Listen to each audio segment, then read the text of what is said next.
বরাবরই মানুষের পাশে দাঁড়ান, বিপদে আপদে ছুটে যান তৃণমূলের সর্বভারতীয় সাধারণ সম্পাদক অভিষেক বন্দ্যোপাধ্যায়। আবারও মানবিক রূপ ধরা পড়ল সাংসদের। নির্বাচনী প্রচার সেরে ফেরার পথে দুর্ঘটনাগ্রস্তের পাশে দাঁড়ালেন তৃণমূলের সর্বভারতীয় সাধারণ সম্পাদক। ঘটনাটি ঘটে ফলতা বিধানসভার ফতেপুরে। শনিবার প্রচার শেষে ফিরছিলেন অভিষেক বন্দ্যোপাধ্যায়। সেই সময় রাস্তায় দুর্ঘটনাগ্রস্ত এক টোটো যাত্রীকে আহত অবস্থায় পড়ে থাকতে দেখেন তিনি। দেখা মাত্রই কনভয় থামিয়ে গাড়ি থেকে নেমে পড়লেন অভিষেক। আহতকে দ্রুত হাসপাতালে পাঠানোর ব্যবস্থা করেন সাংসদ। শুধু তাই নয়, নিজে দাঁড়িয়ে থেকে চিকিৎসার তদারকি করেন বলেও জানা যায়। তবে আহত যাত্রীর নাম পরিচয় এখনও জানা যায়নি। ঘটনায় অভিষেকের এই মানবিক উদ্যোগের প্রশংসা করছেন স্থানীয়রা।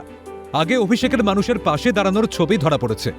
মার্চ 2026-এ দক্ষিণ 24 পরগনায় যাওয়ার পথে এক বৃদ্ধ সাইকেল থেকে পড়ে গেলে তিনি কনভয় থামিয়ে তার কাছে ছুটে যান এবং জখম হয়েছেন কিনা সে ব্যাপারে বিস্তারিত খোঁজ খবর নেন।